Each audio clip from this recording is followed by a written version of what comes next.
Hello guys and girls, and welcome back to the Racing Line. We are here for a brand new season. Now we're finally getting ready to kick off. We've done qualifying rounds, we've done media day, which didn't go as smoothly as usual for whatever reason, but we move on, and here we are for round 1 of season 2 of the RLTC Championship. The Racing Line Touring Car Championship begins today. Your Monday night entertainment is back for the new year, 2023. The 2023 season starts here. Round 1, races 1, 2, and 3. It's 3 races a night, remember, and you've got us for 4 weeks in a row. Or is it 3 weeks? I can't remember. We'll have a look at that in a second. But we are starting off where we left off last season, ladies and gentlemen, and that is Phillip Island in Australia. We're starting the season off all the way on the other side of the world, and it's where, for those of you that have stuck with us for a little while, if you remember RLTC Season 1, it's where the big finale kicked off,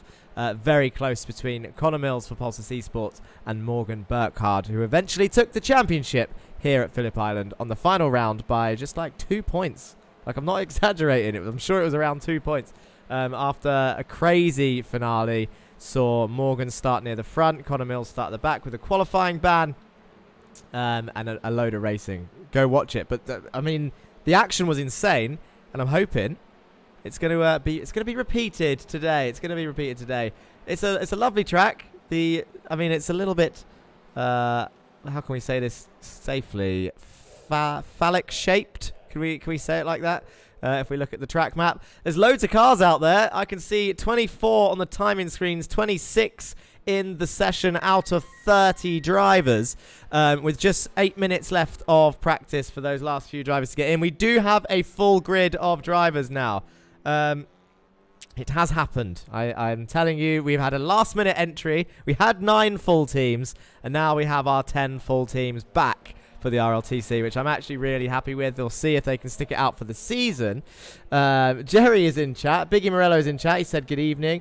Jerry said looking forward to how Team Husingveld will do. Yes, they are our late entry. Should we have a quick look at who we've got? We have got Stefan Scheller in the Audi for Team Husingveld. Is he out on track? Let's have a look. There he is. Let's get a closer look at that livery. There it is. The number 69 car. The Icelandic driver there. That is a nice livery, actually. I'm not going to... I mean, I can't pick my favourite livery. It's because I get called biased. I'll be called biased. Fabian... Do we say Fabian or Fabian? Let's say Fabian. Fabian Siegmann is in the pits for the Hyundai. He's in the number 31 car. The German driver for Team Husingveld as well. I think he's just rolling forward. Maybe he's practicing his starts. Smart decision, as the starts are key. Where is their third driver? He's out there somewhere. I've seen him. He's in the Honda. There he is. And this is the name, guys. This is the name that I'm going to mess up. I think I got the other two okay. Deep breaths. In the Honda for Team Husingveld, we have Roman Perschke. That's what I'm going to stick with until he corrects me. We had a quick conversation earlier, and that's what I'm going for, Perschke. But the Honda livery looking nice as well. All of them jumping straight in with like 2-3 days to go and getting everything sorted. 7 minutes left of practice. Speaking of practice, another new entry for the teams is Team SRL. A fellow YouTube channel, SRL TV. A load of good... Oh, Jerry's trying to help me in chat. Perschke. He said Per. I'm telling you, he said Perschke. Toon Hex in chat and says, afternoon lads. Andre Marek says, ooh, purple wheels. Not sure which team he was talking. Oh, he would have been talking about Husingveld, I think. But Team SRL, Dan Mold currently fastest in the session. Let's change that to gap so that we can see the actual differences between the times. And it's looking extremely close between new entry Dan Mold, who is the one that has put the shivers in last year's champion, Morgan Burkhard, who is also in a Hyundai. The top 2 in Hyundais at the moment in practice, with new Team Husingveld in 3rd, 4th and 6th right now. That's a scary prospect. But Mark Draper holding strong for the Team SRL Audi, and Arthur Thurtle, the 3rd SRL driver in the Honda there, also in the top 10. So 2 new teams. 2 new teams. All in the top 10 with all 3 drivers. Now that's scary stuff for the original teams on the grid. We lost a few teams this season. Masters of Torque, or Masters of Traction as they were known in the RLTC, are no more at the moment. But donning the orange, getting that orange on the grid, is Street Casuals. And Austin Farr was looking strong in media day at VIR. That's him in his Street Casuals Honda. The other drivers are Eric Manetveld, who's currently in the pits he's in the Hyundai, and Henry Morse has joined us on track as well, the number 14 car, also driving for Street Casuals. How many do we have racing today, says Tuinhek? Currently 26 out there on track. There are 30 drivers signed up and ready. Not sure who the 4 are looking at the screen. It'd take me a little while to work out, and there's only 5 minutes of practice left, so I'll work that out in a minute. John Bailiff is here. Who else? Actually, it's a good time to mention John Bailiff. I was saying teams that we lost. Win It or Bin It was another team that has fallen foul off the grid as a result of the new teams joining and their teams, let's say, running out of funding, shall we? But John Bailiff driving for Pulsar eSports as he did last season. He drives for Win It or Bin It in the Jetta Cup. John Bailiff had a couple of wins. He's in the Hyundai this season. He's swapped cars. He drove the Honda last season, but swapping with him was also long-term Pulsar driver Stephen King, who I cannot find. There he is, parked up, watching, and he's escaped. He's gone. Kieran Dempsey is one of the drivers missing. Of course, a Pulsar eSports driver, so I can't show you the Audi driver, Kieran Dempsey. I think he told me that he couldn't make round 1. That will be one of the drivers. Duncan Murray has just been mentioned in chat, and I was about to go to Goldwing because joining Goldwing from Win It or Bin It from the RLTC season is Carl Ridley. He's jumped over. He was the only driver left. Dan Downing, unfortunately, retiring as well. And then, yeah, so that brought Kyle Ridley into the Hyundai. A good prospect for the team because he is also a race winner after stealing, you may have seen it in the intro, stealing a win from Stephen King on the line at Twin Ring Motegi. A great job from him. Duncan Murray has just joined the session to make it 27. His power is back up in South Africa. Sam Van Olst is there in the Audi. He returns in the Audi. And Duncan Murray, who's just joined, I probably won't be able to see, but he is in the Honda and returning. He has power issues. Do you know what? I've just remembered. Flags. I love, for those of you that have been following, I love a good flag on the grid. And it's good to see so many nationalities out there. Despite rumours, I'm going to keep mentioning this. This needs to go in our joke chat on Discord. But despite rumours, it is not an English championship.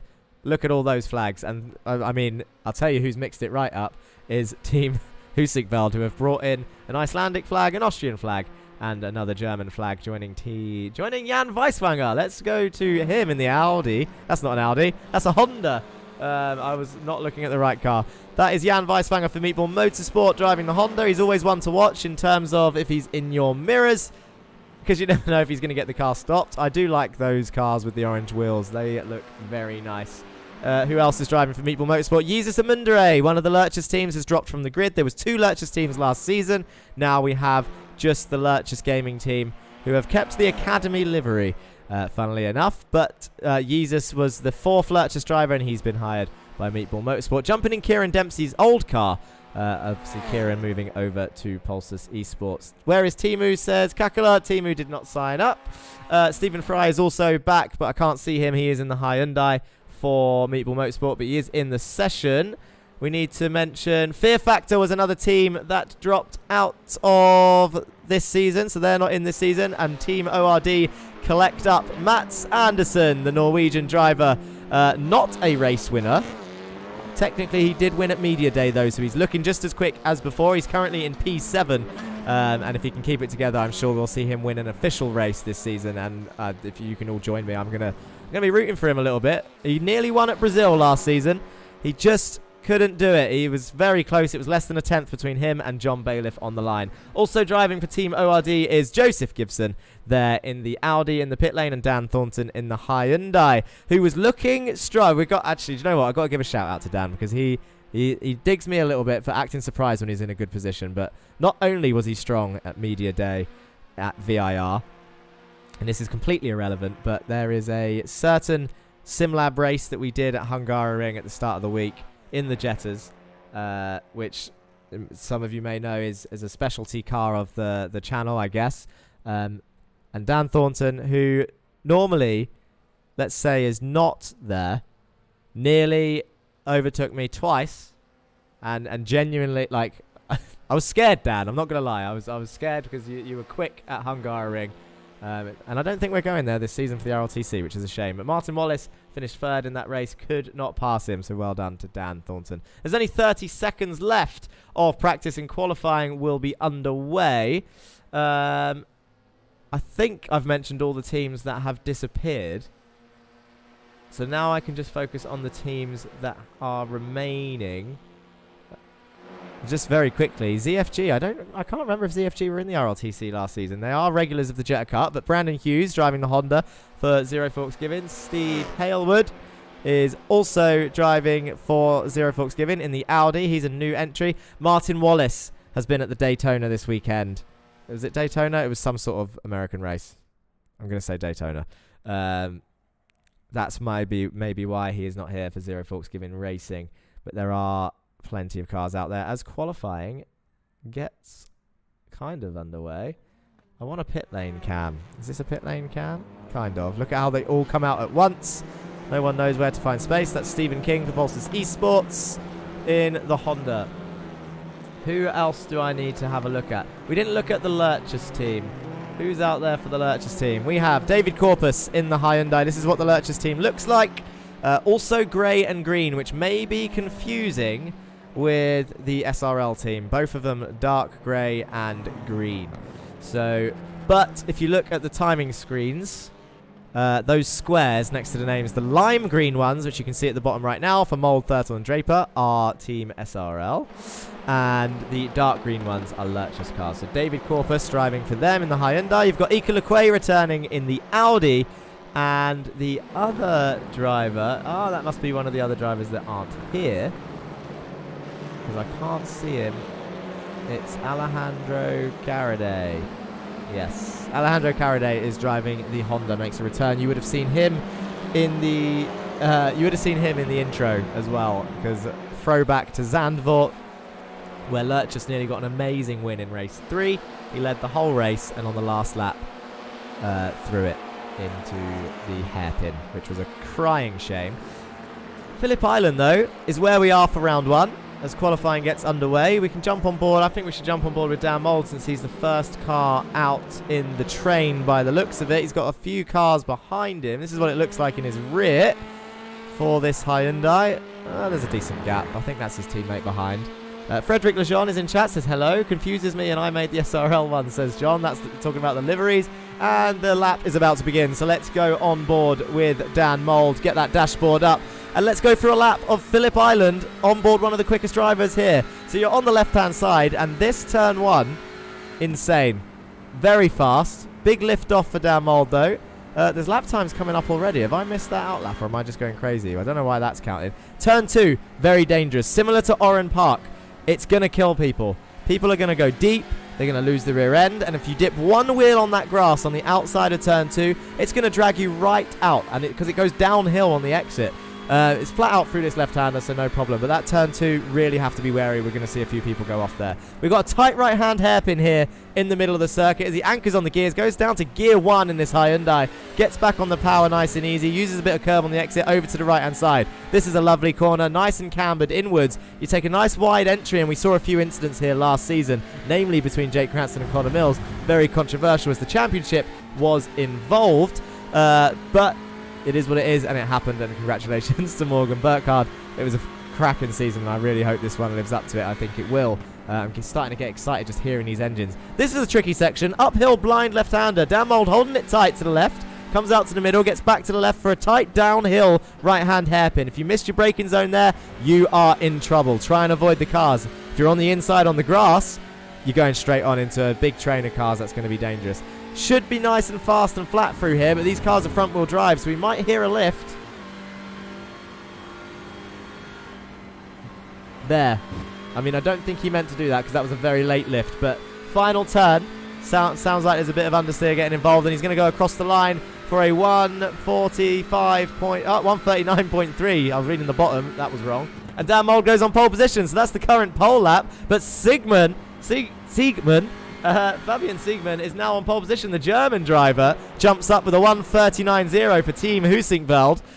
Burkhardt there 2 tenths back, and Cranston for All Sports Racing. Let's give these guys a bit of a view. We didn't see these cars in practice. Look at the All Sports Racing cars, white, blue and red, easy to spot, and of course a big fat number 1 on the side of that car, and a well-deserved one at that. Morgan Burkhardt, your champion. Wait, hang on, my memory's going. Did he win the Jetta Cup as well? How have I forgotten about the Jetta? Frederick's in here saying he's looking forward to the Jetta Series. We've just finished the Jetta Series. That's not going to be back till the end of the year for the 2023 season. I'm sure, but yeah, Morgan Burkhardt was champion. I don't know what I'm saying. He's a quick boy. Cranston, though, will be looking to be less of a wingman this season, I think, and perhaps take the championship himself. Cranston, of course, being the 2-time Jetta Cup champion out of the 3 seasons that we've done. So the number 78 car will be looking to take his first touring car championship, I am sure. But I think with the number of rounds, there's 7 rounds. I can show you this now. There's 7 rounds, and I think they're going to have to decide pretty early who they want to favour, to be honest.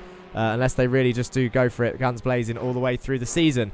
We have a look. Round 1 is Phillip Island, which is where we are today. Next week we head to Japan for Okayama. Then we head to Brazil and return to Interlagos, which we also went to last season, before we head to round 4. So it is 4 weeks in a row, which is Canadian Tire, also where we visited last season. We then go for a 1-week break before heading to the European rounds of Silverstone, where we didn't go to last season. We then return to Imola in Italy, which we did, and then the new circuit on iRacing Magny-Cours for the final round, before heading to our celebration round, where we announce the champions and invite some more people to join us for a decent big race this time, the 2.4 hour Du Mans of Le Mans, because we can, and we've got 30 touring car drivers here, so why not throw in an open invitation for everyone to drive 30 GT4 cars. I want to have 60 cars on that grid for the 27th of March. Hopefully the touring car drivers will stay in the touring cars, and we can find 30 GT4 drivers somewhere to join in that race. It'll be a good one. It'll be a good one. Canadian Tire best track period, says Jerry. We all know why he's saying that. Just a quick mention for Virginia International Raceway. It says Burkhardt, Anderson and Thurtle were your race winners that day. But it was only media day, so they don't count your stats, boys. I am sorry about that. Qualifying. 3 minutes left, and it is an all sports 1-2. Cranston now currently on pole, and Morgan Burkhardt in second. I have lost the button to get rid of. There it is. There we go. That gets rid of the calendar. 27th of March is marked in Jerry's calendar. He's going to be there. Let's have a look at... Oh, Steve Helwood's doing well. Look, he's in the ZFG Audi up in P7. Just half a second back. Only 700 separate the top 2. SRL looking strong. I was about to say 3rd, 4th and 5th. That's been changed because Stephen King jumps up into P3 as Burkhardt takes pole position by a massive 4 tenths of a second. Andre says the G in Magny-Cours is silent. Magny-Cours. That doesn't feel right. Even if it's true, that does not feel right, so I'm going to stick with it and be naive. Vamos Ika, says Jerry Agard. Where is Ika? He's in the top 10 for the Lurchers Gaming team. That is him. Duncan Murray is up there in P14 with Sam Van Olst right behind him, who's qualifying a bit better today compared to last time. User Samundere has just moved up past Kyle Ridley. Roman seems to be having a bit of a mare in the Honda. He was very quick in practice. Can he get a lap in? Or is he being put off by all the cars out there? I'm sure he'll get a lap time, and he's going to put one in at the end. The number 25 Honda. Brandon Hughes in 25th, Stephen Fry 26th, and James Farfit currently rounding off the field in the All Sports Racing Audi. But some points is better than no points.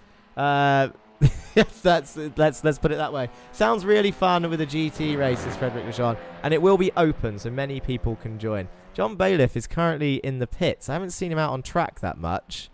He's 2.2 seconds down, so he is around. I wonder if he's fixing something in his car. A minute and a half to go. Austin Farr is up there in P6. In terms of cars, we have a Hyundai on pole, followed by 2 Hondas and 2 Audis. We were questioning the changes to the touring cars since we've driven them last year. It was a whole year ago, RLTC Season 1 now. It was last January 2022. The Audis were the clear favoured car. here at the RLTC. It's a very even field though. There's 10 teams. Each team has 3 drivers. Each driver has 1 car. So there are 10 Audis, there are 10 Hyundais, and there's 10 Hondas. It makes it fair across the board, no matter what the performance of the car is like. So there was an Audi championship. In fact, I think I can group it. Let's see if I can do that in qualifying. Yes, I can. There you go. Every one of the Hyundais is up there. The Hondas is there, and the Audis are there as well. It's just worth it. It saves people. It gets people to compare to other people driving the same car, and then and it is a fixed series as well. They're all running the sprint setup as there's 30 seconds left of qualifying, which is why everyone is going slow. I forgot what I was saying. I've lost my train of thought, but 1 second separates the top 16, which is kind of blowing my mind after seeing how big of a gap there was at VIR, but VIR is a very vicious track. But then again, so is Phillip Island, so all 27 drivers that are out there right now have done extremely well. The missing drivers being Dempsey, Carraday, and Wallace, as one of the SRL drivers goes round. Morgan Burkhardt's still going around, but he's not going to get a lap in. I'm going to have to forget about my train of thought because race 1 is on its way. Let's go to the starter cam and then have a look at the grid. It looks like this. Morgan Burkhardt is sitting on pole position. It's an all sports 1-2. Jake Cranston on the front row with him. Fabian Siegman and Dan Mulder your second row. Stephen King and Stefan Scheller. Austin Farr and Eric Mannenfeld for street casuals on row 4. We then have, that is too far, don't do that again, Steve Hailwood and Arthur Thurtle, Mark Draper and David Corpus, Ike LeQuay and Stephen Fry, Matt Sanderson and Henry Morse round off your top 16, Duncan Murray and Sam Van Olst there on the 9th row, and on row 10 is Joe Gibson and Dan Thornton, a Goldwing pair, followed by an ORD pair, followed by a Meatball Motorsports pair with Jesus Mundre and Jan Weiswanger, Carl Ridley and Roman Peschke, and John Bailiff, Brandon Hughes and James Parfitt rounding off the field in 27th place. And that is our grid for race 1 of the official season. A point going to pole position, which in this case is Morgan Burkhardt, who takes an early lead to the championship by 1 point. Is it too late to join this league with my team, says Frederick LeJohn? Unfortunately it is. It is now closed. The limit is 30 because it's chaotic enough with the 30 drivers, trust me. But keep an eye out. Not only does Team SRL run leagues, if you wanted to, they run it on a different day. I think they run it on Friday. Oh, that's where Carraday is. He was 2 minutes too late to register. That's a shame. He is around. Oh, man. I think, what is it? If you miss qualifying, then it's a done deal, isn't it? That's an iRacing thing, Carraday. That's not me. What was I saying? Yes, too late to join, but keep an eye out because a GR86 league might be on the horizon. But here we go. That's enough of that. It's 5 lights are on, and we are about to get underway for round 1 of the Racing Line Touring Car Championship, and they all seem to get away pretty well, actually. No one got a bogged down start like they did last time.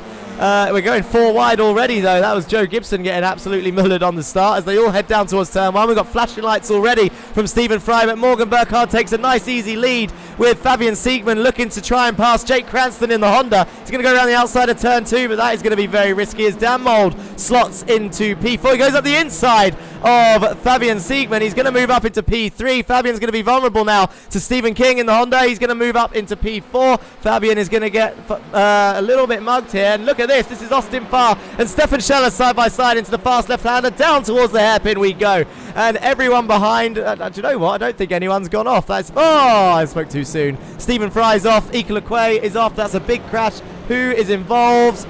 James Parfitt's had a crash as well. Dan Mould has his bad luck continues. How is Dan collect? That's so similar to Media Day. And there's more crashes into the next corner. Matt Anderson is involved. Ike LeQuay is off. And it is chaos in the mid-pack. But at the front, 1 second in the lead is Morgan Burkhardt. Fabian Siegman now back up into P3. Stephen King P4. Stefan Scheller, Austin Farr and Arthur Thurtle still up there for Team SRL. We should be able to have a look at some replays of that as it all settles down, as they all head down towards the hairpin.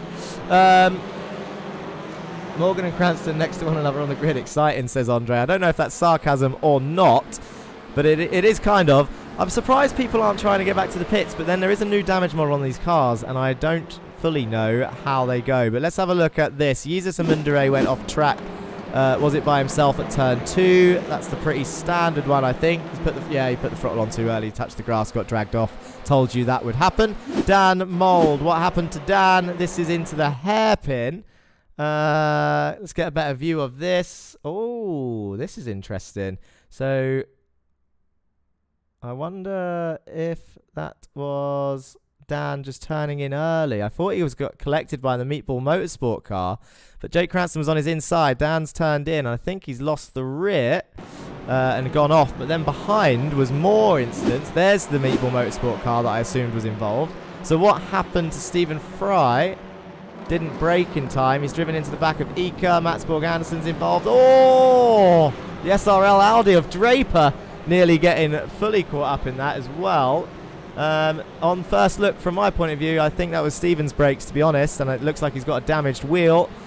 Mark Draper went off track. We saw that. Brandon Hughes crashed. What happened to Brandon? We need to have a look at what happened to Morgan as well, who has currently lost the lead. We will go back live. Let's have a look if I can find what's happened to Morgan. Here it is. He's gone off by himself at turn 1, and Jake will be giggling to himself because he inherits the lead. Morgan slides back onto the circuit slowly, but does not cause any issues with Stefan Scheller, Stephen King, Austin Farr, and Arthur Thurtle there in the Honda trio. Let's go back live and actually see what is happening in this race. So that is how Morgan lost the lead by himself. Dan Mould is still in P17 after that incident. Dan Thornton up into P16. Roman Peschke, after let's say a shambles of a qualifying compared to the pace in practice, is up into 15th place. John Bailiff is up into 14th place after his quali issues. Carl Ridley is up 10 positions in 13th. He's got Sam Van Olst up next. Let's have a look at the intervals so we can see who is closest to who, and that helps none of us because the orange gaps are close. The yellow gaps are close and the orange gaps are closer. The white gaps not so much there, as we see some more contact. That's Eric Mannenfeld off the circuit. I think he's going to be okay to rejoin. I wonder. Oh, that's a damaged Lurchus car there as well up the road. That's David Corpus. His car is broken. Look at that suspension. I've not seen it. Maybe that's part of the new damage model. Can we get a closer look at that broken wheel? Look at that wheel. Oh, David. What has happened to that man? I'm guessing he's going to escape. Let's see if we can see a replay of what happened to David. He got caught by Eric Mannenfeld's sliding car. That's annoying. Although I think there was an earlier incident here.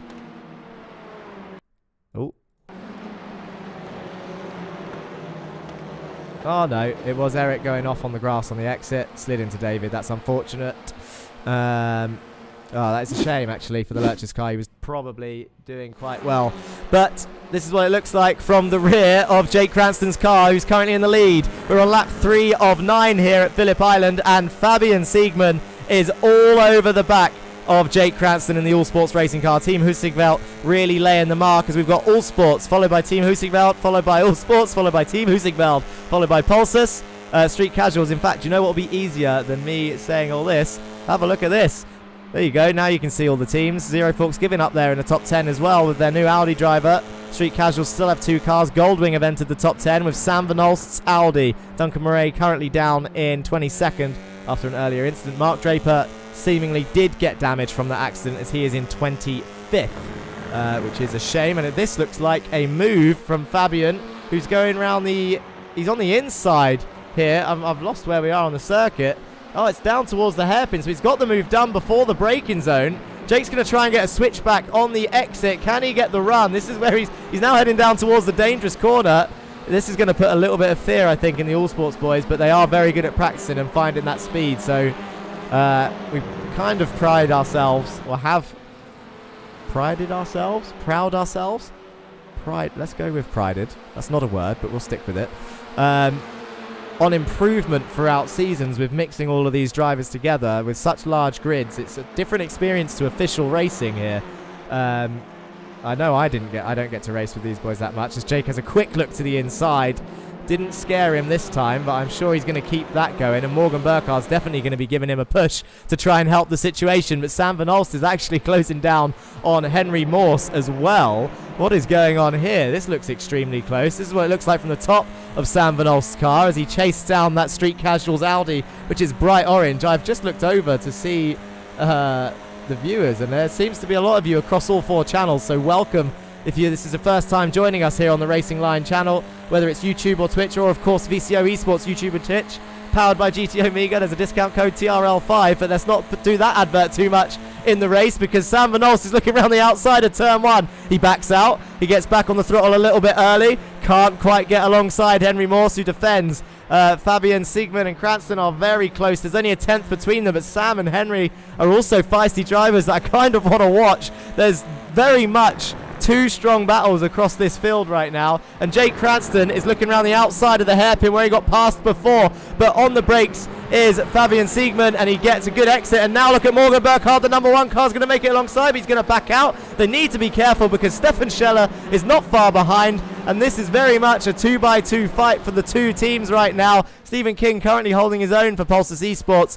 They're going to be a little bit gutted that 1 driver is down, and I think it's not the only round that Pulsus might be missing a driver. It's a shame because they look strong for another team's championship, but it looks like, I mean, if these guys are going to keep up this pace, and I think SRL, if their luck can change, they don't count them out after this 1 race. They've got 3 races per round. There's 7 rounds in total. That's 21 races. Quick maths. Don't worry, I can do it. We're on lap 5 of 9. We're past the halfway point. Also quick maths. Thank you very much. But Jake Cranston will not be giving up this first win easy. This will be the one. This is the pride race. Who takes the first official win of the season? Jake is very much in the slipstream right now as they head down towards turn 1. I love this camera angle. Look at this as they swoop past the apex of turn 1. Jake Cranston round the outside in the Honda of the Hyundai. Look at the dab of the brakes from the Hyundai as he had to scrub off speed. And now Morgan Burkhardt's going to put him under pressure as Jake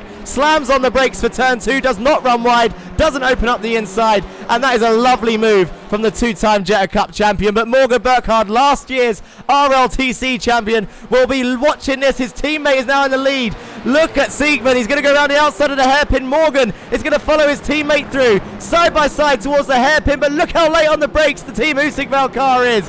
And now Jake, he's very much still got a car on his left. The number 31 car of Siegmann has the inside for the next corner, and Morgan Burkhardt couldn't follow through, and now look, Scheller's through. They're side by side. It's 2x2 for Husingveld and All Sports, and Stephen King must be thinking, come on boys, send one of those cars off the circuit because he wants to pick up some places. Jake Cranston still side by side with Siegmann as they go down towards the hairpin, and Jake retakes the lead as they go up the hill into the blind left-hander.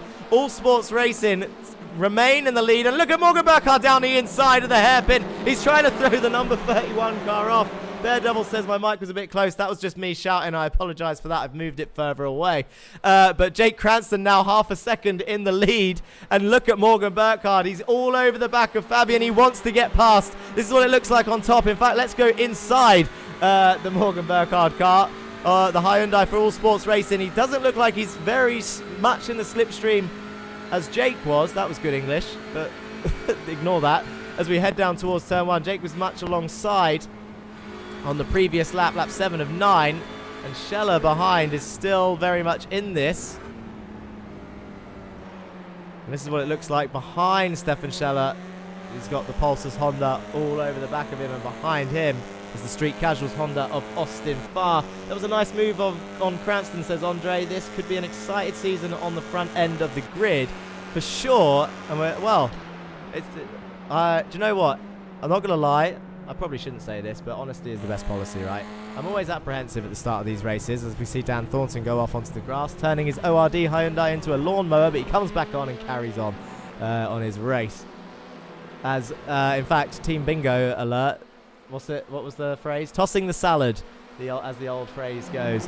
Henry Morse and Kyle Ridley side by side. I think that was Henry making a move. Oh, Kyle had a big swapper on the exit then. I don't know if that was him touching the grass, but John Bailiff's about to come through behind as well. Kyle Ridley losing 2 places, and he's got Dan Mold and Roman Perschke also behind side by side as they head towards the blind left-hander. There's battles all over the place. I don't know what to watch. We're on lap 7 of 9. We're about to enter lap 8 of 9, and John Bailiff, I think, is safe. Henry Morse is even safer.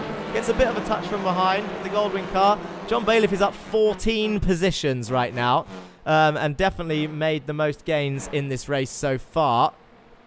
So if there's an award for most overtakes, it'll probably go to him right now. But then again, Dan Mould started near the front, went to the back, and he's trying to climb his way back up. The stats won't say that. It says he lost 9 places right now, but he definitely dropped further than this, and he's back into the top 12, which is a good position to claim some points in the next 2 races. But he's got to defend as he moves past Carl Ridley, and Roman Peshke's also on the inside of the Hyundai side-by-side through turn 1. Oh, get a bit of a wiggle on. Can't run Carl too far off. Carl still has the inside for turn 2. This is exciting stuff. Fantastic racing all the way down through the field. Keep me updated on the sound, Bear Devil, because this is exciting and I cannot contain it as Siegmund looks like he's gone backwards into the hairpin. I thought he'd made a move for turn 1, but Siegmund's off. Fabian Siegmund for Team Husingveld is off the circuit. Scheller is still there, but the podium is now All Sports 1-2. And Team Husingveld, we need to find a replay of what happened to that man. Was it contact? Was it squeezing? I think I found it. Oh, no. I don't know. That's a close call. Let's have another look in slow motion. And can we have an overhead look?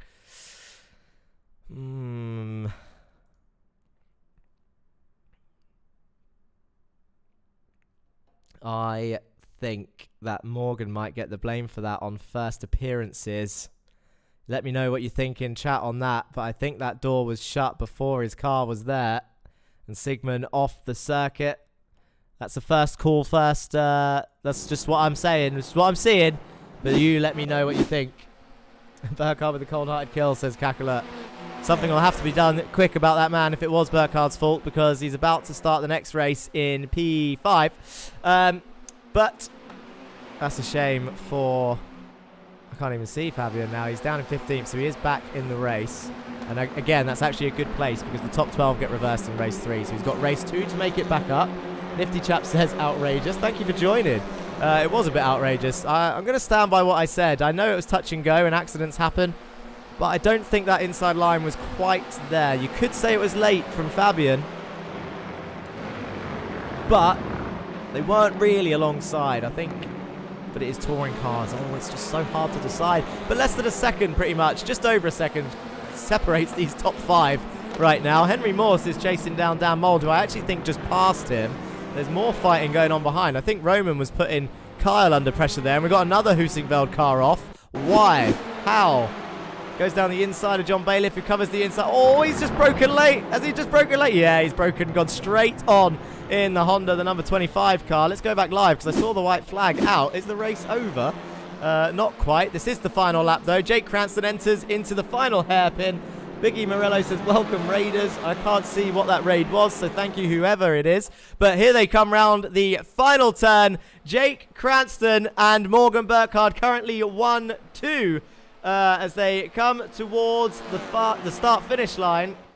I'm trying to find a certain camera which would look nice, but it's too late. They're flashing their lights. Here it is. There we go. Jake Cranston, Morgan Burkhardt, Team Husingveld, Stephen King and Austin Farr. That's Stefan Scheller in the Husingveld car. Thurtle comes home in P6. Halewood for Zero Folks given in P7. Vernolst P8. Dan Mould does make it back to the top 10. Morse, Bailiff, Manintveld and Ridley. And then we've got Siegmund and Peshke there.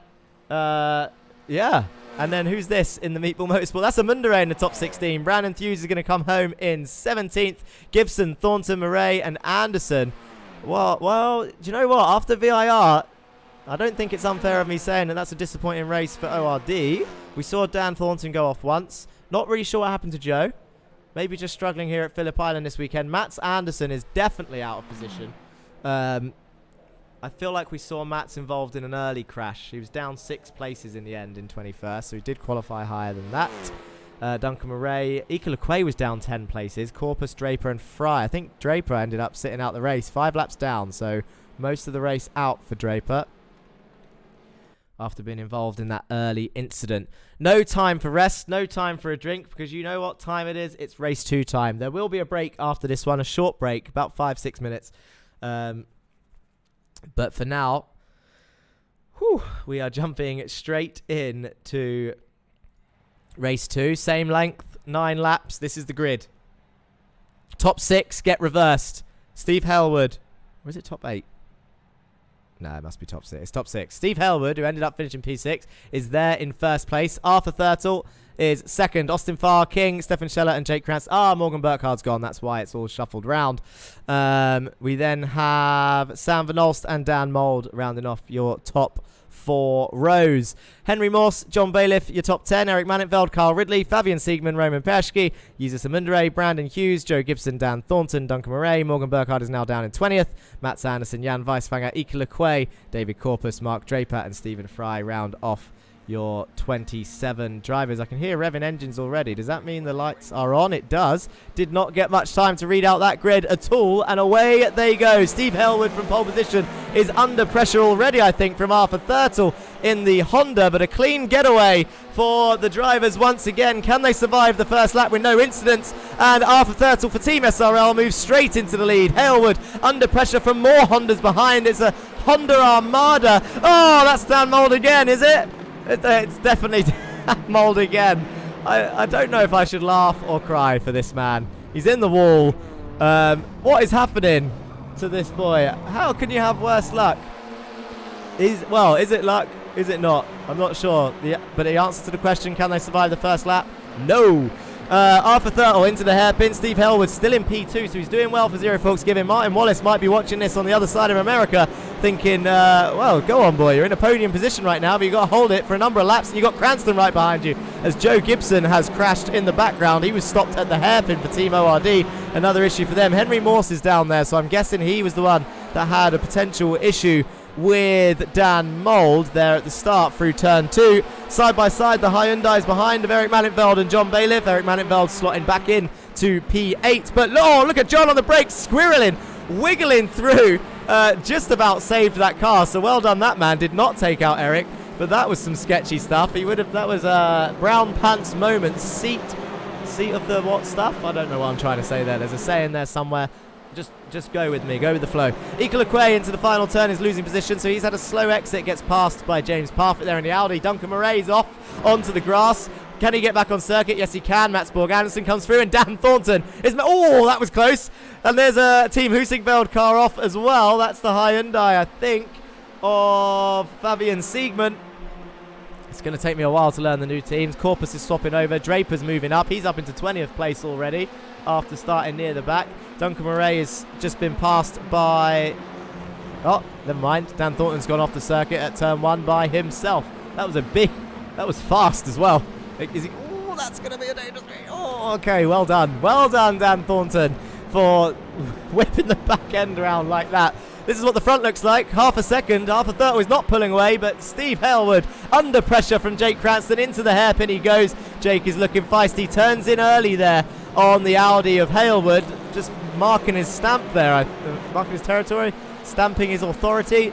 Mix those two together. But he goes through into P2, and now Austin Farr's going to want to come through as quick as he can because he knows that he can chase down Jake Cranston with the pace that he's got. He's got this Team Husingveld, Stephen Scheller behind in the Audi and currently in P5. Sam Van Olst is up into P7. The Belgian driver doing well for Goldwing. These two still going at it. John Bailiff and Mannenfeld. The Dutch driver versus the British driver. Where have we seen that before? Not Formula 1. No one watches that. No way. But number 99, 22, down towards the hairpin. And the Dutch driver, Eric Mannenfeld, might come out on top. Unless John can hold it around the outside, in which he can because he leans on the rear of Eric Mannenfeld. They're still side by side into the next corner. This is tight stuff from these two. Into the fast left-hander they go, which is pretty much flat. And Eric Mannenfeld has to slot behind, but he's under pressure from the Team Husingveld Hyundai. The number 31 of Siegman trying to come through as well. Down towards turn 1 they go. It's a three-way Hyundai fight. Who's going to go side by side? I think Eric's got the run again on John here. He's going to go around the outside of turn 1.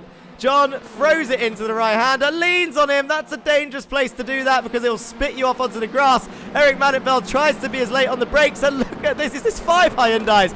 That is Burkhard off with contact with Ridley, the Goldwing Hyundai of Ridley. Burkhard is off the circuit and goes back down the order. And this is why anyone can win this championship, because we've got quick drivers left, right and centre flying off the circuit. Eric Mannenfeld, though, under pressure from the Husingveld car. I think that was a fair defence. There's more contact on the exit, but Eric's car very much ahead.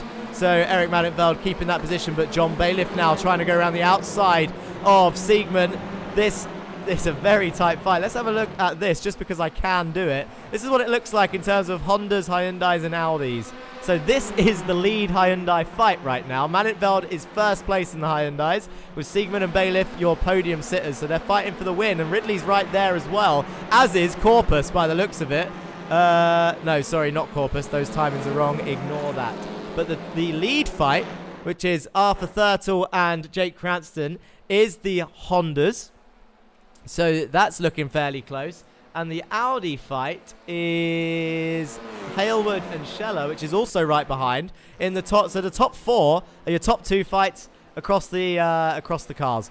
Can get confusing if we look at it like that, so I'll get rid of that. Although I can also do this. If you want to see the strength of field for those watching at home, bearing in mind there's 10 drivers in each class, which is actually quite a lot. Not all of them are here, though, as we see a slow Meatball Motorsport car there. That was the Honda, so that'll be Weisfanger that was moving out the way of this lead fight. We can see Thurtle and Cranston going side by side, and I think Cranston is about to take the lead into turn 2. I don't know. I did hear a bit of contact. I'm not sure if that was a rub-in racing moment, but Thurtle down into P2. Jake Cranston takes the lead of this race. Sam Van Alst is moving over for some reason. I think he's just defending. He's under pressure from a lot of these guys. And look at this, Eric Madenveld round the outside. He's slow, is Sam Van Alst. Has he got a problem in that Audi? Because he doesn't look like, yeah, he's gone straight on. He couldn't get the car stopped. We've got an issue for Sam Van Alst, and I don't know what to say because he was doing really well. Let's have a look at some replays. There's always action, so this is going to annoy some people, but we need to find out what happened. This is Joe Gibson at the start on lap 1. Broke on the grass, spun round by himself. Jan Weisfanger. This is going to be by himself. I think the same thing. Oh, no, this is a different corner. A bit of a knock from Corpus there onto the gravel. Ooh, that's okay. I think Corpus gave it back. Corpus is still behind. Duncan Murray went off. Keeping an eye on that fight on my left-hand side. Don't worry, guys. But how did Duncan go off? I think we saw this on the final turn. Dan Thornton went off. He's already off by himself. Henry Morse had an accident with Dan Mould, and I can't see. I want to see. Is this it? Henry Morse, where is it? Where is it?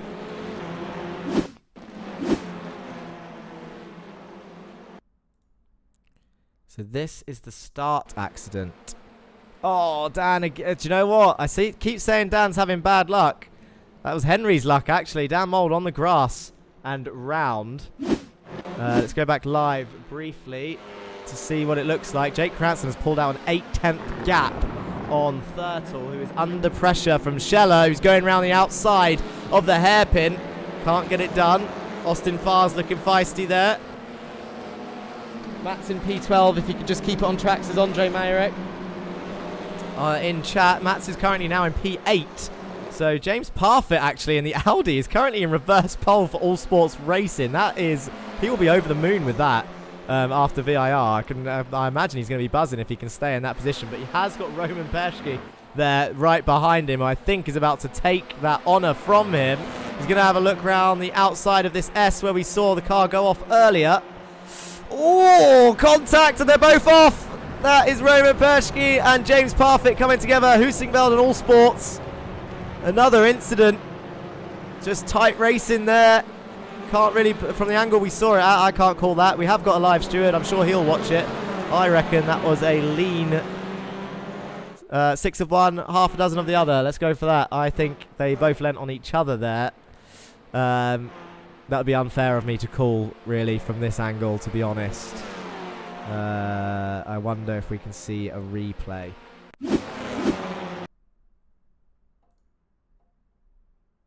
Can't quite see. Let's have a look from above. Oh, there's a little bit of netcode involved there, to be honest. Roman moved right to open up the corner.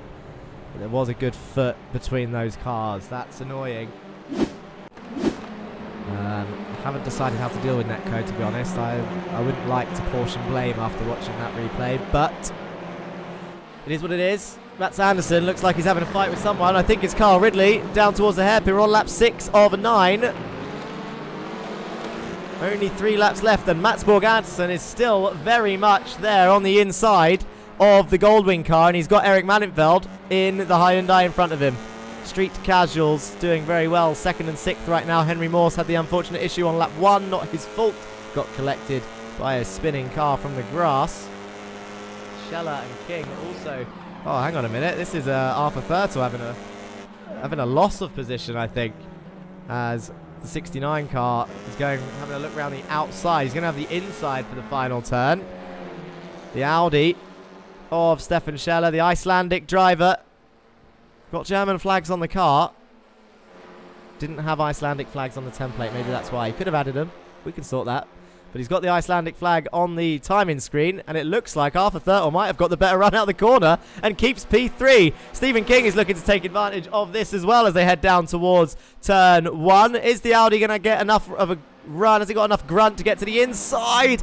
Oh, that camera angle always makes it look so tight through there. But Arthur Thurtle putting up an absolutely sterling defence here from the Audi, and if he can just position his car in the right way without contact, he could let that Pulsar's car through and effectively give himself a bit more breathing room, unless he thinks he's going to come under pressure from the Brit behind. Matsborg Andersen is about 5 seconds back. Scheller looks to the outside, can't get it done there. Ooh, he does stick a little nose in. Oh, that's the contact. And, okay, never mind. He lets him keep that. That was unlucky contact from Stephen King. It looks like that's the break that Arthur Thurtle needed. And the battle continues. This is on board Stephen King inside the Honda. We've been on board a Hyundai. We've been on board a Honda. Should we have a look at an Audi wheel? Which Audi should we have a look at? I wonder if Stephen's got damage, actually, or Stefan's got damage. Let's have a look on board after that touch on the rear. Sounds okay. He's not working the wheel too much. It's hard to tell with these front-wheel drive cars because, I mean, they understeer on every corner that they can. Let's hear if he lifts off into this final turn. There was a slight lift there. I think that's how you do it. He was on board with Dan in qualifying. He lifted off a lot on the exit, but I think it was just a surprise understeer at the time. That sounded more like it in this Audi. It was a slight lift on entry to get the nose in and then got his foot back down. Let's go to a different camera. Who else is fighting out there? Maninfeld is still very much fighting with Kyle Ridley here. Kyle Ridley, I feel like, has been in the absolute wars, but Duncan Murray's back up into P9.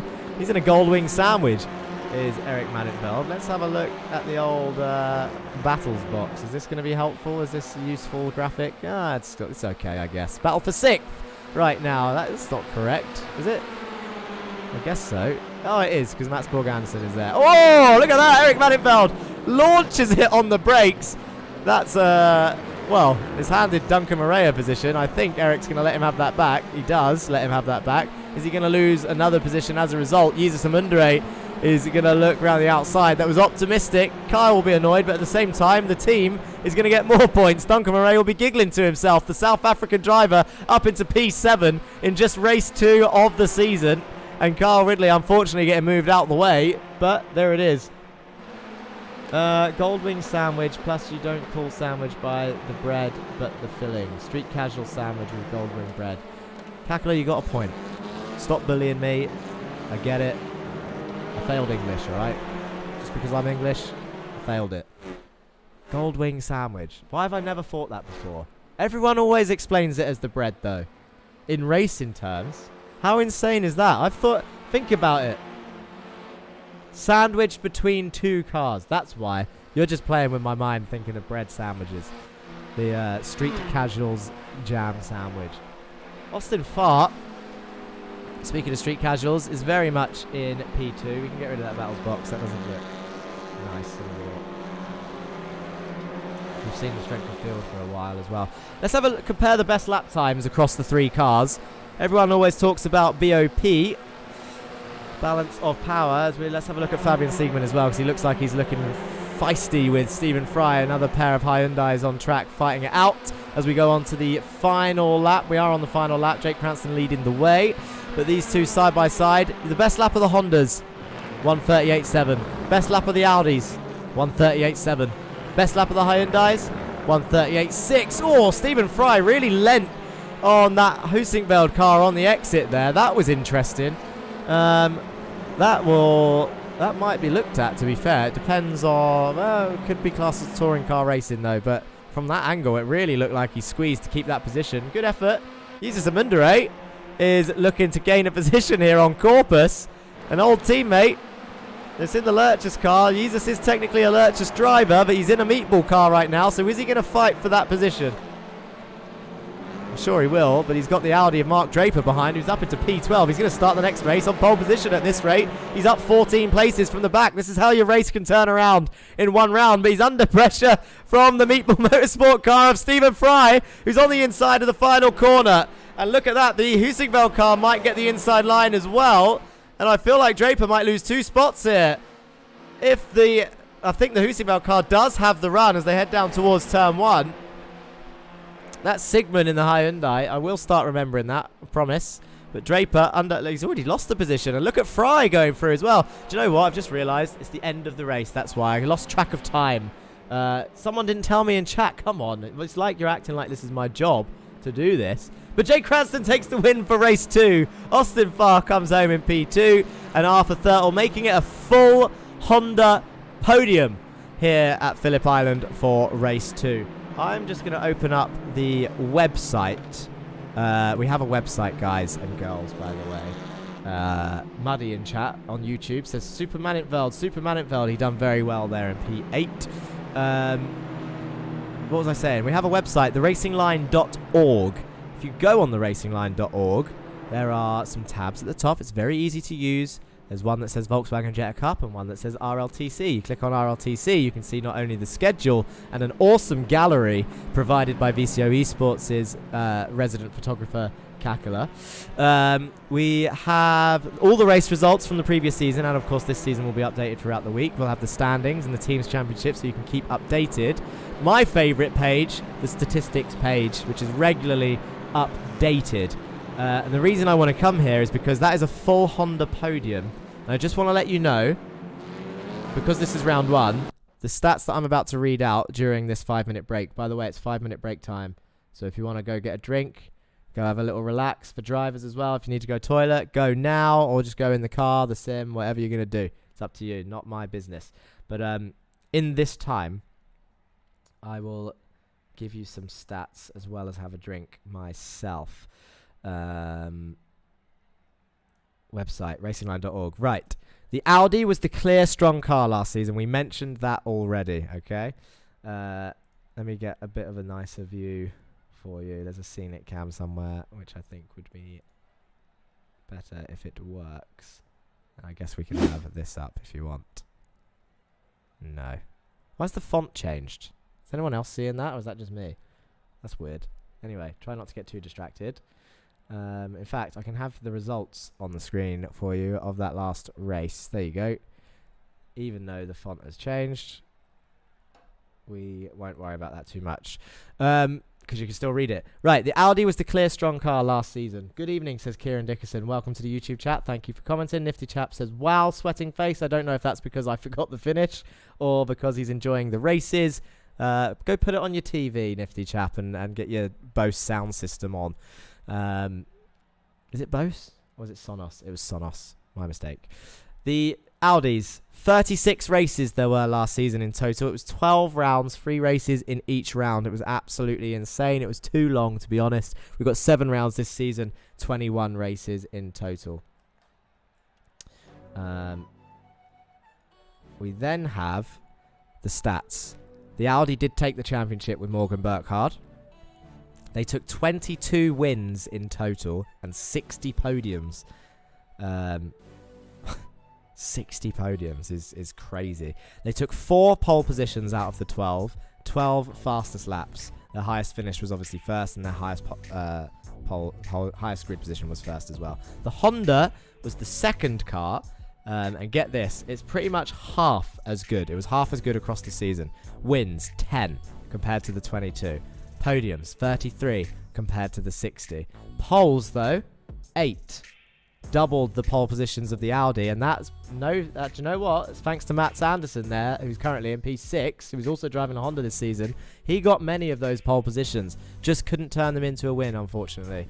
Highest finish first for the Honda, highest grid first for the Honda. The Hyundai, and this is where it gets funny, because the Hyundai is clearly a lot stronger now than it was, wins 4.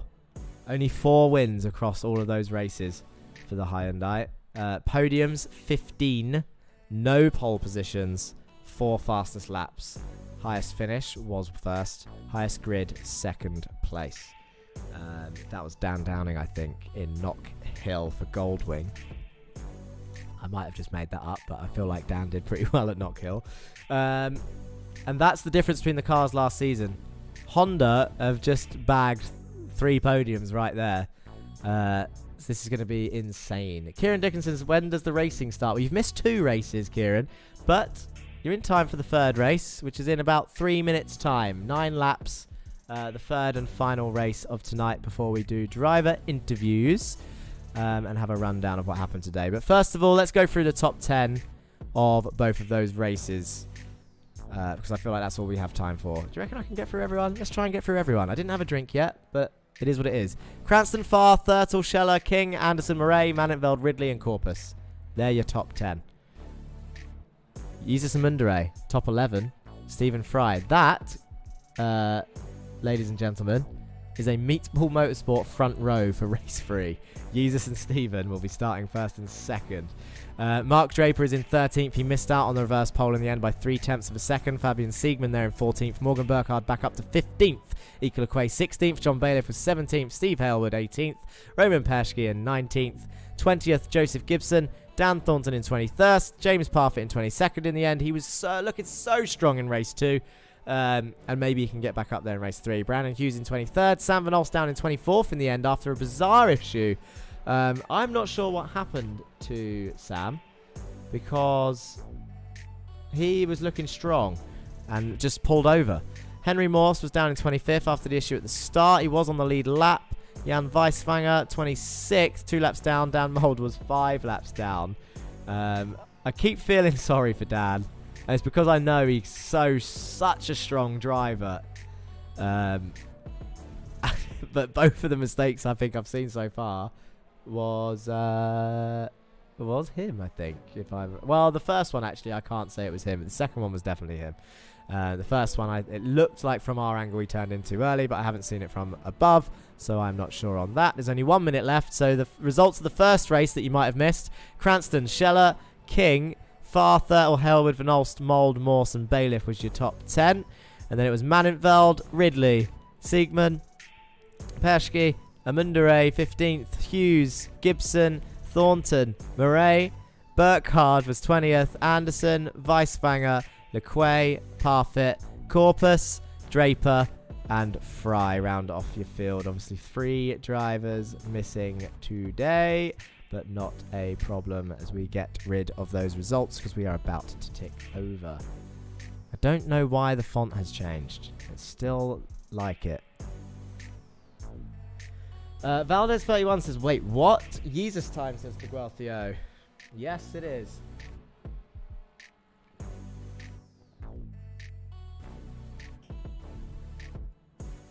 I'm not making the music mistake. Don't worry, guys. That was regular last season. But we do need to do that grid nice and quickly. This is your grid. Fry, Amundere, Corpus, Ridley, Manenveld, Murray, Anderson and King, your top 8. Scheller and Thurtle round off your top 5 rows. Farr, Cranston, Draper, Siegman, Burkhardt, Lequay, Bailiff, Halewood, Perschke, Gibson round off your top 20. Thornton, Parfitt, Hughes, Sam Van Olst, Henry Morse, Jan Weiswanger and Dan Mould in 27th place, rounding off your race 3 grid. Your final race for today.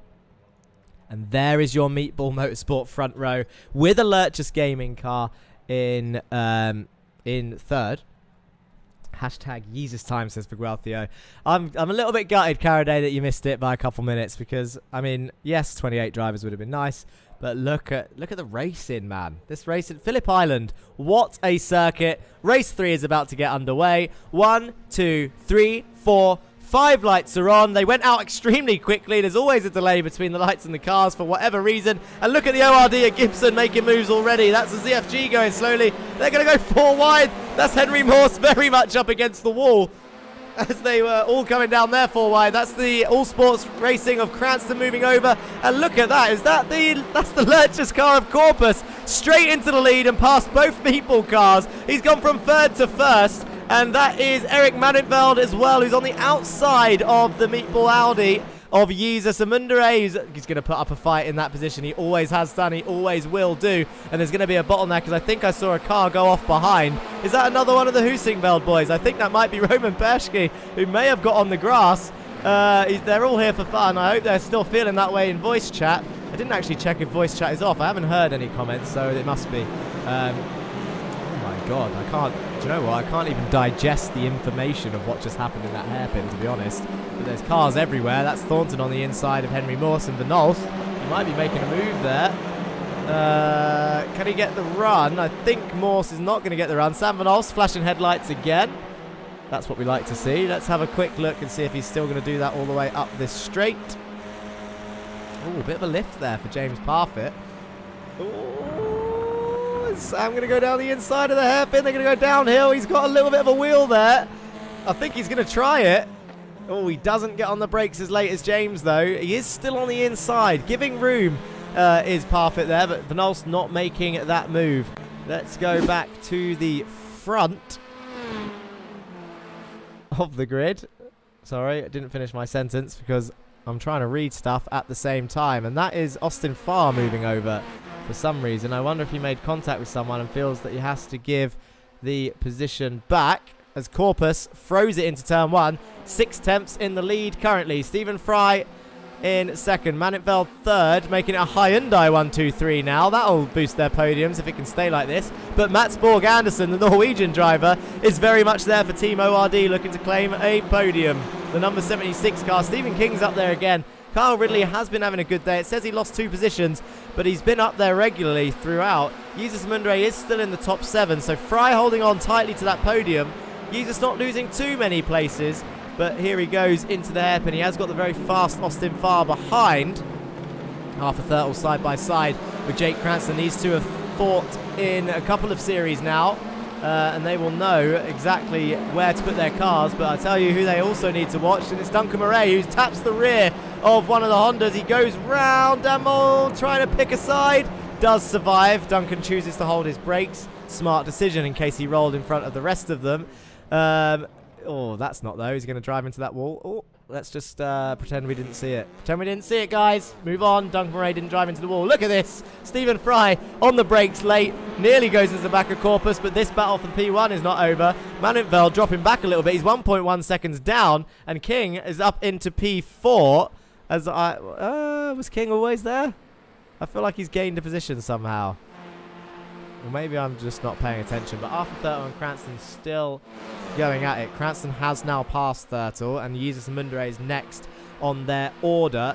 Now this will annoy me because they're both quick enough and smart enough to work together to get past Jesus. But I'd rather them fight each other, to be honest, if they are going to work together. But hopefully the SRL pride in Arthur Thurtle. Oh, Jesus sliding around turn 1.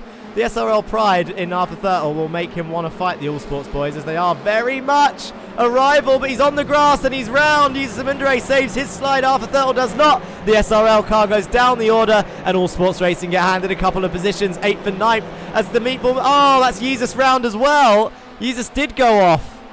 Was it Jesus? I think it was. It says Jan Weiswanger on my screens. I think he's gone off as well.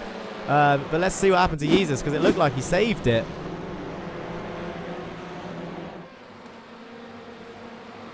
What? Has he got damage? I want another look. I think he might have damage, actually. Because that's a very strange spin for Jesus and Mundere. Joe Gibson has jumped to the pits. Why? Similar issue. He's already got damage there on the rear of his car. But I cannot see.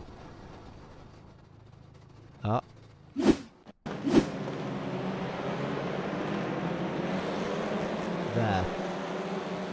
Oh, no, there. There. That's what happened. He was coming together with a few cars near the back, and his rear wheel is damaged. But he's driving it back to the pits. He's giving it a go. Or has he escaped? No, he's escaped, I think. Never mind. I don't like this font, and the reload button is not working. Am I just being fussy as we're on lap 4 of 9? Can you read it fine as Parfit goes down the inside of Mould? And he goes wide and he's on the grass and he hands the position to 2 SRL cars. How often are we going to see that at Phillip Island? Mould slides it round turn 2. Thurtle is now racing his teammate. Is there a separate font set in SDK? It just happened. I don't know what happened. They've got server issues since the update, I think. Because every time I load this, it says internal server error sometimes, which is annoying. There is a refresh button here, but very unprofessional to do it this way. And it doesn't always work. I clicked it, and it won't do anything, see? Let's try it. No, it's done. It's stuck. We'll have to get over it. Right, let's catch back up with that lead fight because King is chasing down Manenveld for a podium. Fry is still, oh well, his top 4 are very much together. Ridley's holding on to them. Anderson in P6 for ORD. Cranston and Burkhardt in 8 and 9. They'll be happy with that for the team. Bailiff is back up into P12. Sam Van Olst is showing us up 11 places, which is true actually because he was down there, weren't he, at the bottom. He's flashing his headlights and he's nowhere near anyone. He's 7 temps back from the next car, so he is trying to get John's attention, so he'll be giggling to himself. There he goes. He's a serial headlight flasher. What are your thoughts, chat? There's 4 channels currently watching, and I can see all of your chats. Twitch, at YouTube, Racing Line channels, VCO eSports channels. What do you think of headlight flashing? Does it get in your head? Do you think it's funny? Are you one person? Do you do it? I'm not going to lie. I do it. Because it's fun, and especially if the next person gets annoyed by it, because then you're in their head.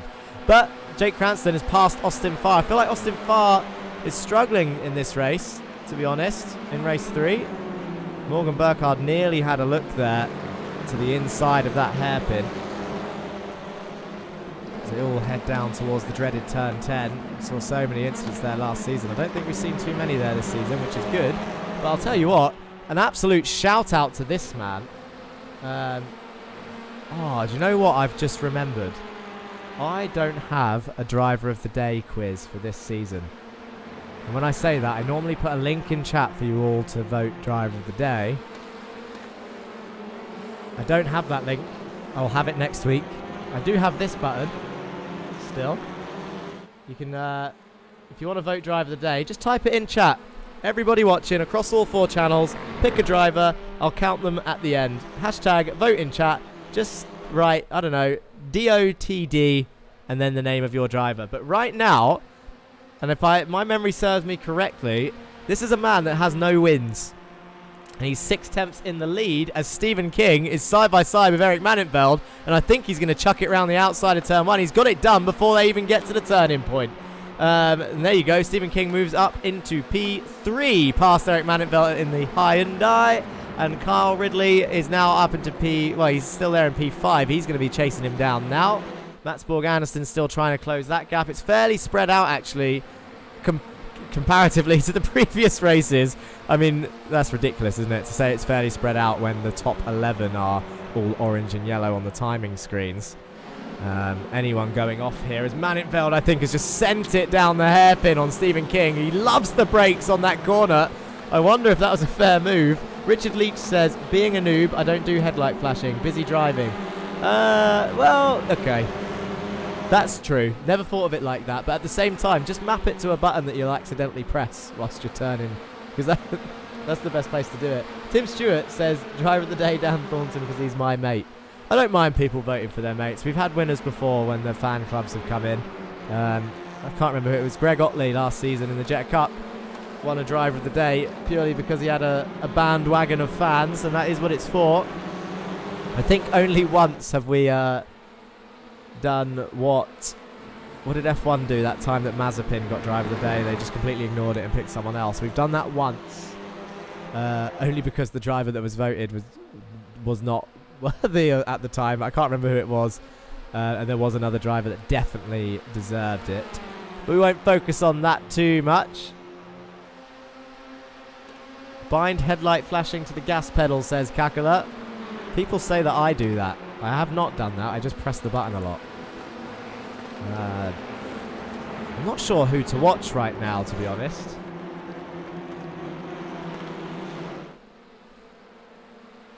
It's looking... What does this button do? Lap time history. And it shows 1 lap. Can I change the amount of laps? Whoa! Fancy! Okay. Onboard of Stephen King. That's a great idea. This is what it looks like on board Stephen King, who's trying to get past Eric Manenfeld again. He takes a wide entry into the left-hand. Let's try and get a better run.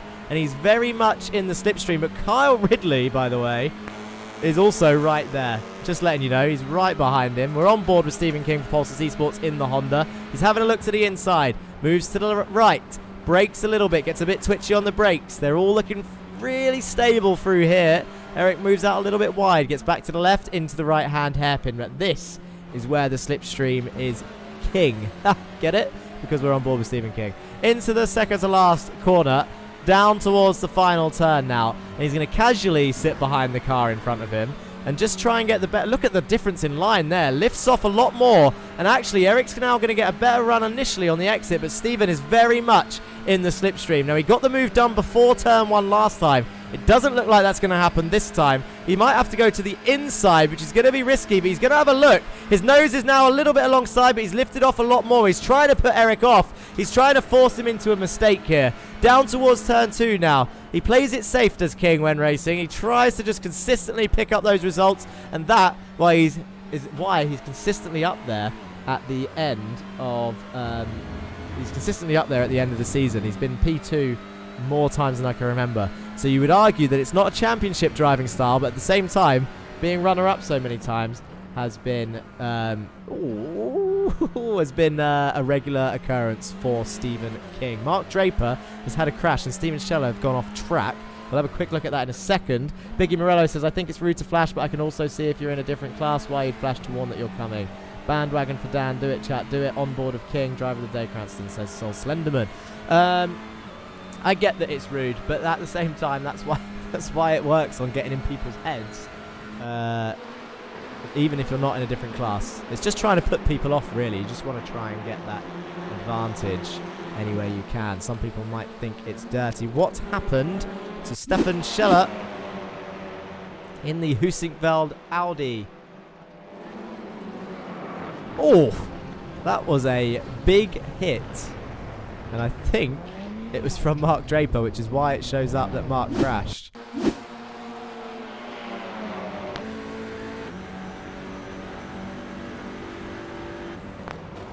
Yeah, just too late on the brakes. I think he's going to get...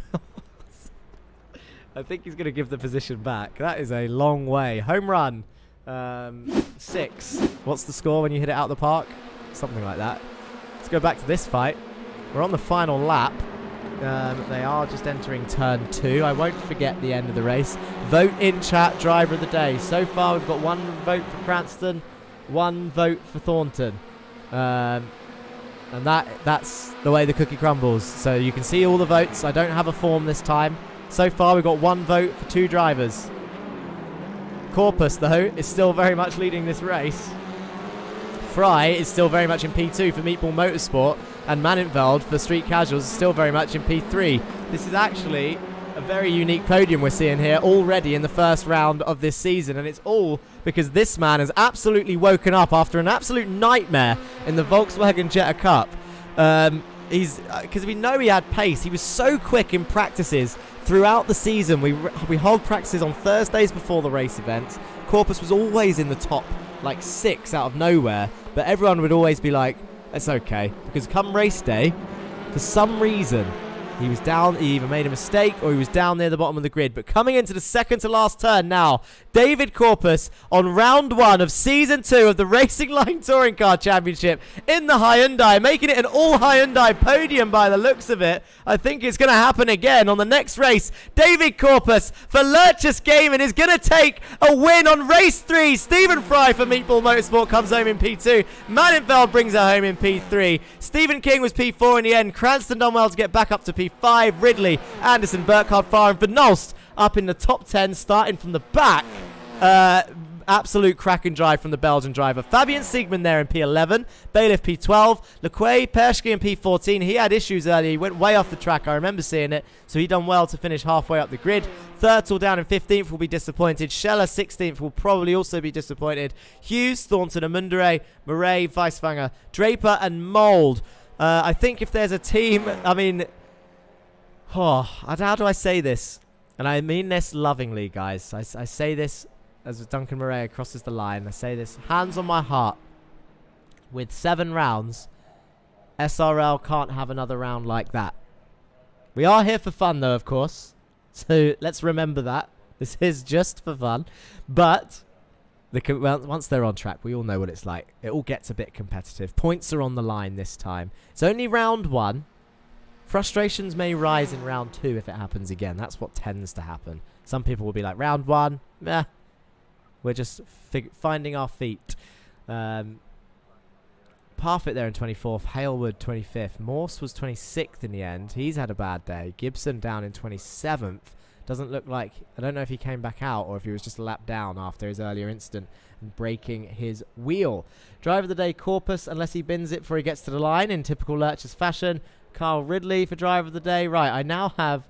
for Guelthio, go get your Lurchus, boys. I'm not trying to rig the vote here, but so far I've got 4 votes for driver of the day. And they're all for 4 different drivers. Cranston, Corpus, Ridley, and Thornton. I just need a few more votes. I'm going to go through the results.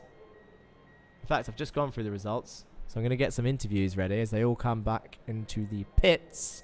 I don't actually know where Corpus is. He's coming into the pits now. He's not going to do any celebration donuts. I've forgotten. I do have a... I thought I had a mapped... Oh, there it is. Wouldn't it be good if they had, like, emotes on iRacing? Just for bits like this right at the end so that the drivers could, I don't know, pump their fists or something. What a great circuit. Phillip Island. Look at that view. Look at that coast. I think more races should come here. They really should. I could see loads of you across the 4 chats. Vote for your driver of the day, people. We're going to talk to a few of them. Whilst we play some slow motion footage of the race in the background. So we'll go back to the start. And this is David Corpus. I wonder if he'll be available for the for an interview. I don't think we've spoken to Corpus before on stream. It's between... Oh no, Corpus is in the lead of the vote right now. That's good. 3 votes. Caraday says no. Oh, because he's late and he missed it. I'm in the Discord now. I'm catching up on Discord. Steward's room. Do I dare look at the steward's room at this time?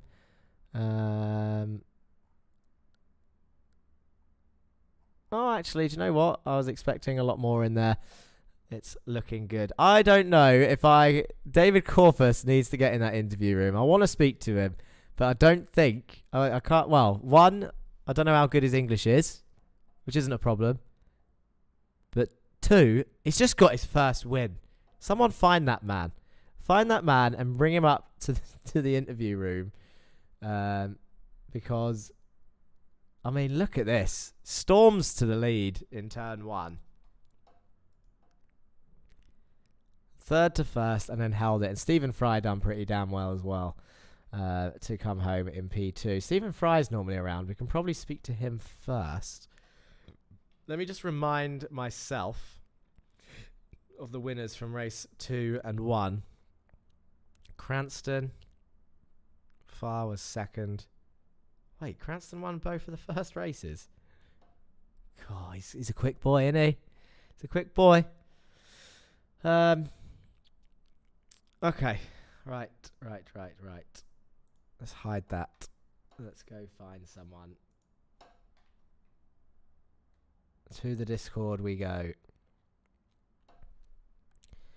We'll speak to the regular because he's already in the interview waiting room. So we'll drag him in because on the results screen it's showing 2 wins out of 3, Mr. Cranston. How was round 1 for you at Phillip Island? Does it bring back memories or nightmares? Tell us. Let's bathe in this experience. What's happening right now? Because we're all on a cool down after all that racing. Well, after this round, I don't think I remember ever coming here again. Coming here before. So, yeah, this is all I need to remember. I don't need to remember any other rounds that have been at Phillip Island. No, nothing happened here last time. You definitely didn't do 2 out of the 3 races last time. But you won 2 out of the 3 races this time. Where did you finish in that race? 5th? 5th, yeah. Talk to us briefly about the grid. So we got 30 drivers in the end, which is great news. What's it like? We've got a few new teams out there. What's the atmosphere? It's looking like it's going to be great, to be honest. 7 rounds of this is going to be insane. But Phillip Island has always thrown up a good race like this. So from your point of view, how was the races, all 3? And how are the new guys and the old guys? For me, I really enjoyed it. It was great to get back out there again. New guys on track were fine with me. I had a great race with Fabian in race 1. They were all respectful, giving space when needed as per the rules. So I can't complain personally for what happened in my races. It was good fun. Perfect. Did you expect 2 wins today? I didn't even expect a podium, to be honest. I was really worried about my pace coming into this round. I didn't look quick in practice on Thursday either. So I'm very, very happy with the result today. Well, that's a good sign. I posed the question early on in stream, I think.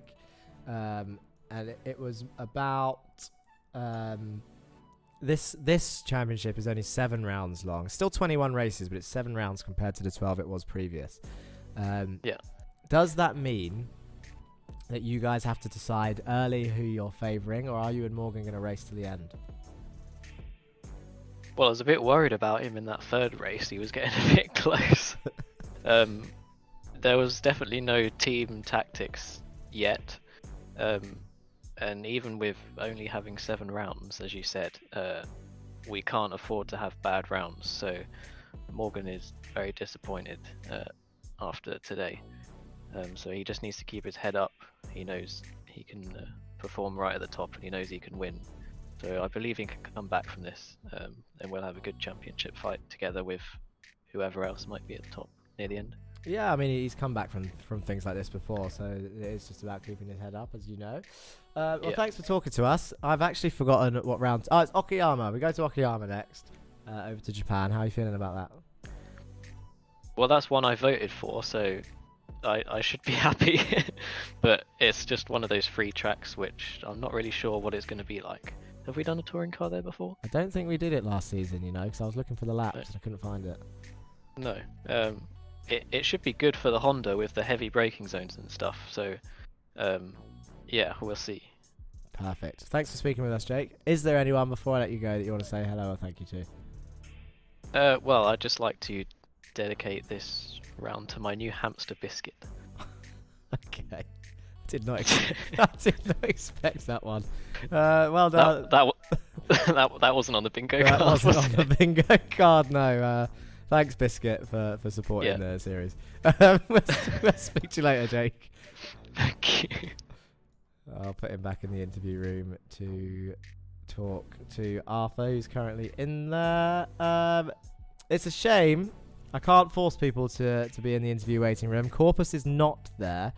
I would like to bring in that case...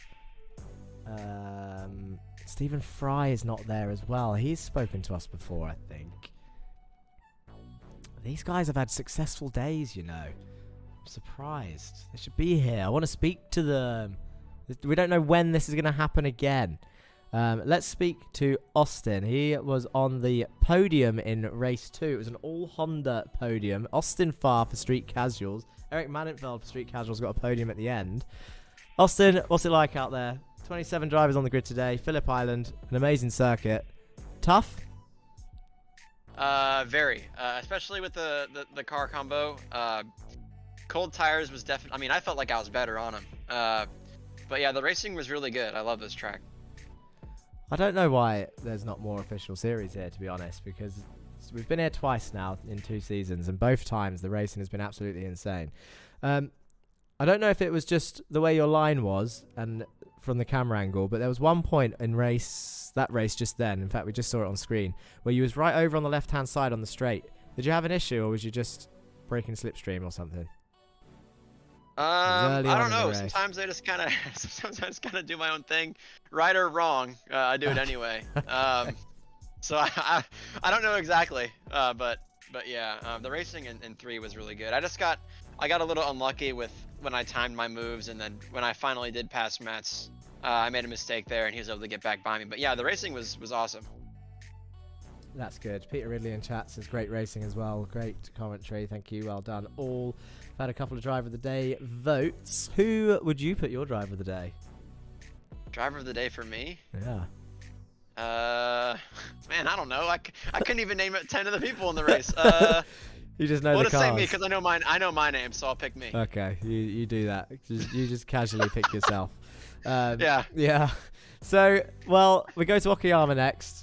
Jake in the Honda as well said heavy braking zones are a good sign in the Honda. Do you feel the same way?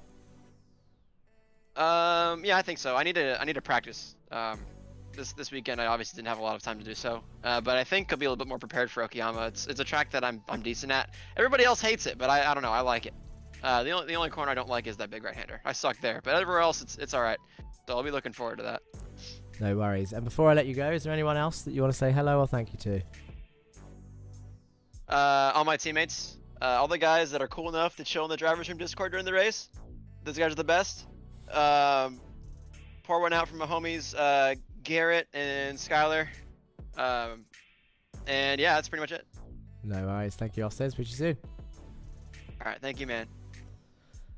Austin Farr for Street Casuals there was very much on the pace today. A lot of them not expecting the pace. Right, I've got one more. Time for one more, I think. It's 1:30 in the morning.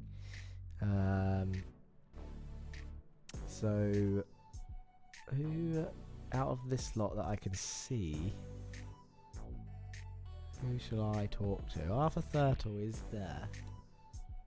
They've had a hell of a race. Let's give Street Casuals another go, shall we? Let's bring Eric up. Eric Mannenfeld for Street Casuals was P3 in race 3. And he had a good little battle with Stephen King by the looks of it. He got passed at one point, passed him back in his favourite little hairpin. You seem to enjoy the brakes on that hairpin, apart from when you don't. Yeah, I hit Kyle once in the hairpin, so I apologize to him. But it was fun racing. I really enjoyed it. When coming here, I really didn't expect to be fast around here. Well, still wasn't really fast anyway, but in the top 10, so I'm happy I've been in the first race. So I'm really happy to still make up the positions and finish on the podium. These cars seem to be... the cars seem to bring up this weird thing in the drivers today. Or in general, because I feel the same way when I'm driving these cars. But almost every driver has turned up today and last week and to the qualification round, and even when I drove the car, and everyone feels the same way. Like, the car doesn't feel great. I don't feel comfortable. I don't think I'm on the pace. But then during the race, yeah, the pace seems to be there. Everyone stays together. I mean, you were fighting and you were still in the top 3. It was an awesome move to get back to the podium, and like you said, just one mistake though, and it can sometimes unravel a whole round. But Street Casual was looking pretty good. Just Henry Morse was a little bit unlucky today, obviously. With I think he got collected in race 2, which was race 2 or 3, yeah. But it wasn't his fault. No, it happened right in front of me. I saw him and I was like, oh no. Did you laugh? Someone someone clipped the grass Yeah. and took him out. Yeah, So, yeah. That's a shame. Yeah, but he needs. I mean, it'll be nice to see all 3 orange cars back up there, and Austin's doing well in the Honda. If Henry can find that pace, which we know he has, I'm sure we'll see Street Casuals fighting for something in the teams. We're on to Okayama next. How are you feeling about that one? I don't know. I haven't driven it yet in this car in the new Hyundai. It's not my best track, but I thought the same about this one. So I'm still looking forward to it. See what we can do there and bring Street Casuals back to the top where we belong. That's right. That's right. Well, thank you for speaking with us, Eric. Before I let you go, is there anyone that you want to say hello or goodbye to? Hello or thank you to? Yes, thank you to my supporter Mac in chat. Nice that you're watching. Thank you. No worries. Thank you, Eric. Thank you. There he goes. And that is that. We will leave it there. Driver of the day, by the looks of it, was David Corpus with 3 votes to 2, I think. Or was it 4 votes to 3? Duncan Moray looking like he was a close second with his fan club in chat. Thornton was also there in a close second, I think, with the matched votes. But Corpus with your race win in 3. I would like to speak to him, man. That was a good race win, and Stephen Fry as well for P2. So well done to them. Congratulations. Thank you all to watching across all 3 channels. 4 channels, sorry. Racing Line, YouTube and Twitch, and VCO eSports, YouTube and Twitch. Same time next week. We go live at 8 o'clock for the last 10 minutes of practice. Qualifying starts at 10 past 8. This is UK time. And then qualifying is only 10 minutes long, which means race 1 will be at 20 past 8, and then it all kicks off. That will be Okayama next week. I hope to see you all there. As usual, that is pretty much it from me. If I don't see you on track this week, I'll see you next week for the next video here on the Racing Line. Peace.